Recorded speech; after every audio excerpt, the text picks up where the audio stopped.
The NBA's Western Conference play-in race is loaded with star power, but only one team has the GOAT, and they still have a great shot to win a championship. Tell them if they like basketball, come on out. The Lakers are already a great team. You asked for it and we delivered. It's Fan Friday, and you, the fans, chose today's topic for Point of View. Don't forget to leave a comment down below and let me know who you think has the best chance to go on a run among the teams in the West play-in spots.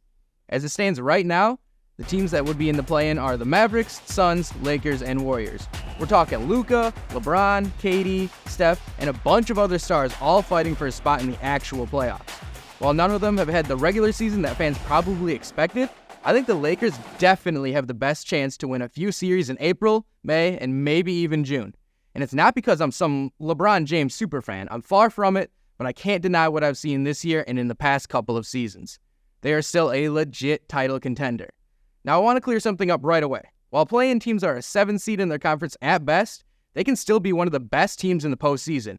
In last season's play-in, the Lakers were a 7 seed and made it to the conference finals, and the Miami Heat were an 8 seed and lost in the NBA finals. So there's no reason to discount play-in teams, especially the Lakers with LeBron and Anthony Davis.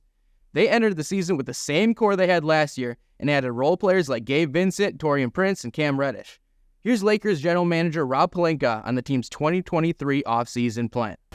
Our theme was continuity and bringing our group back that was a Western Conference Finals team and trying to improve around the edges. We put in the work to affect that plan and execute that plan, and especially proud that 5 players really as part of free agency and extensions and all chose the Lakers. We chose them and they chose us, and I think that's a powerful statement that we have something significant going on here.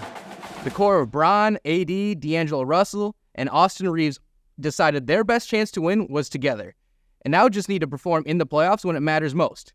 And that's another thing to point out. Almost all of these West play-in teams are proven veteran teams who don't need the regular season as much as teams like the Thunder and the Timberwolves do. It's impressive enough that the Lakers core is playing as much as they have. Of those 4 players I mentioned, all have played at least 60 of 69 possible games, have a team best 631 minutes on the floor together, and are an average of 2.8 points per 100 possessions better than opponents in those minutes. That's a mouthful. And individually, those guys are having some of the best seasons they've had in a while. Before we get into that, here are the results of this week's poll question. Thanks for participating, and look out for another question next week. Back to it. LeBron is still the same old unbelievable LeBron and is averaging 25 points, 7 rebounds, and 8 assists in 35 minutes a game.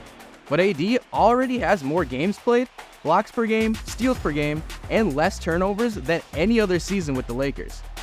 D'Lo is having the best three-point shooting year of his career, and Reaves is only in his 3rd season, but even as the 4th option, he's averaging 16 points and nearly 6 assists. Those 4 are good enough to take them where they need to go, but it would help if the others pitched in here and there. And they are now short on role players with the news that Jared Vanderbilt, Christian Wood, and Gabe Vincent are all out for the season. But they still have Taurean Prince, Spencer Dinwiddie, and their most important role player, Rui Hachimura. Rui was permanently inserted into the starting lineup on February 3rd when the team was 25-25. Since then, the Lakers are 12-7 with wins over top teams like the Wolves, the Bucks, and the Thunder. Here's LeBron talking about Rui's impact as the new starting center.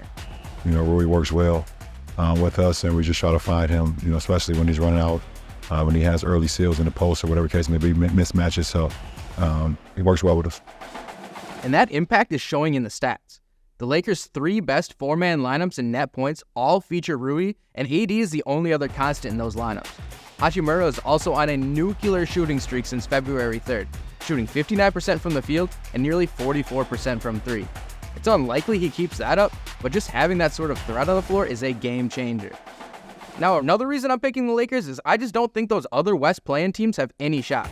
The Warriors, they still have their championship core of Steph, Clay, and Draymond and a deep roster of role players, but their inconsistency from top to bottom is going to be impossible to overcome.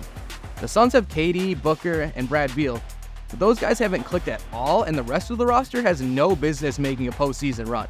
And the Mavs have Luka and Kyrie, but again, we've seen their role players in big games before, and it's never been good enough. So while having the greatest basketball player of all time will always give you a chance, The entire Lakers roster is better suited for a playoff run than these other teams, and they're my pick for a deep postseason run. And they're not the only professional team in LA contending for a championship. For more on how the Rams will be one of the best teams in the league next season, be sure to check out our recent point of view. Enjoy the weekend, and we hope to find you here again next week.